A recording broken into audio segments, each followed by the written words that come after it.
While India is having its one of the biggest protests since independence, a similar type of protest is happening in Russia against President Putin, and more than 3,000 people have already been detained.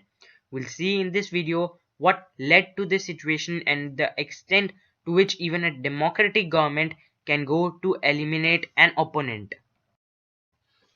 One of the most important persons in this protest, or we can say in whole Russia today, is Alexei Navalny, a 44-year-old blogger with millions of followers on social media platforms. He rose to prominence in 2008 when he started blogging about alleged malpractice and corruption at some of the Russia's big state-controlled corporations.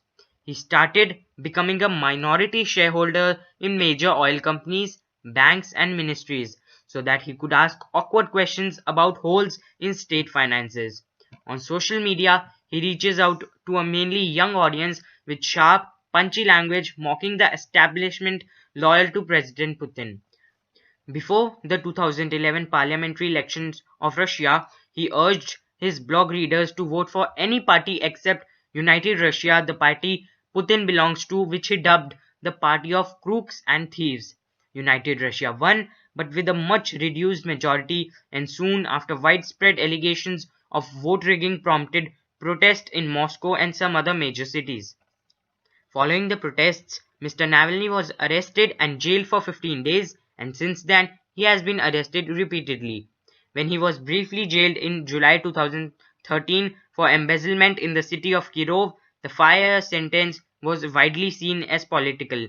He was unexpectedly allowed out of prison to campaign for the Moscow mayoral elections, in which he was runner-up with 27% of the vote, behind Putin ally Sergei Sobyanin. That was considered a dramatic success as he had no access to state TV, relying only on the internet and the word of mouth. His Kirov conviction was eventually overturned by the Russian Supreme Court following a judgment by the European Court of Human Rights that he was not given a fair hearing at the first trial. Then, in a retrial in 2017, he was convicted for a second time and handed a 5-year suspended sentence. He called the judgment farcical, saying it was all an attempt to bar him from the 2018 election, which in the end he could not fight. Also recently, Navalny's Anti-Corruption Foundation published its Putin's Palace investigation on January 19. As of January 26, the video version of the report has nearly 92 million views on YouTube.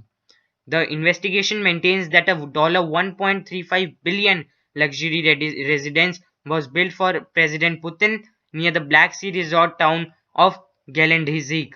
According to the FBK, the palace's construction was financed through a corruption scheme linked to members of Putin's inner circle.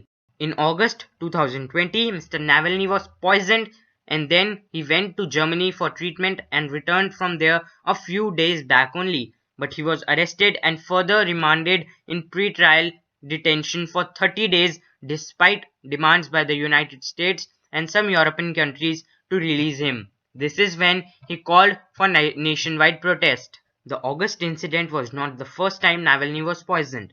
He was previously hospitalized in 2020 after he suffered an allergic reaction in jail, possibly from an unknown chemical substance. 2 years before that, Navalny was doused with a bright green liquid in the Siberian city of Bernal by an assailant who pretended to shake his hand. Last month, Navalny said he had tricked a Russian intelligence operative into confessing to the botched attempt to kill him in August 2020 and divulged that the poison meant to do the job was placed on the inside of Navalny's underwear. Navalny was not the only one who had been poisoned, but like him, several opposition leaders have already been poisoned in Russia, which include Sergei Skripal, who was given poison on 4 March 2018 in Britain, Pyotr Virgilov, who was given poison in September 2018. The thing to note is he was already involved in anti-Putin activities.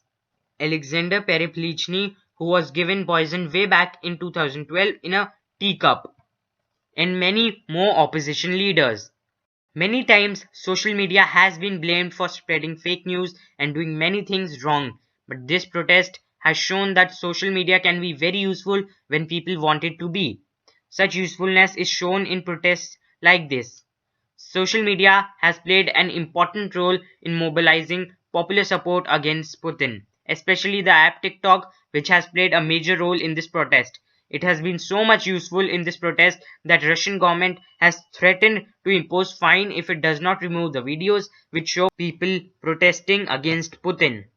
Last month, President Putin alleged Navalny relies on the support of US special services. He said it's curious, and in that case, special services indeed need to keep an eye on him, but that doesn't mean that there is a need to poison him. Who would need that?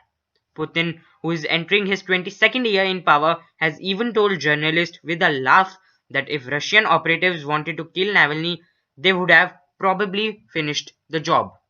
The protest shows that how a strong opposition is important for any democratic country, be it big or small. If there is a strong opposition, the government can be held accountable even if it's doing something really wrong.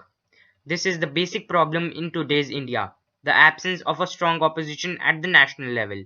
With the opposition becoming strong at the state level because of presence of regional parties, at the same time the opposition at the center is getting weaker and weaker, and currently we can say that it is not going to get better any soon, with there being leadership problems and lack of internal elections. We need strong opposition to hold the government at national level in check.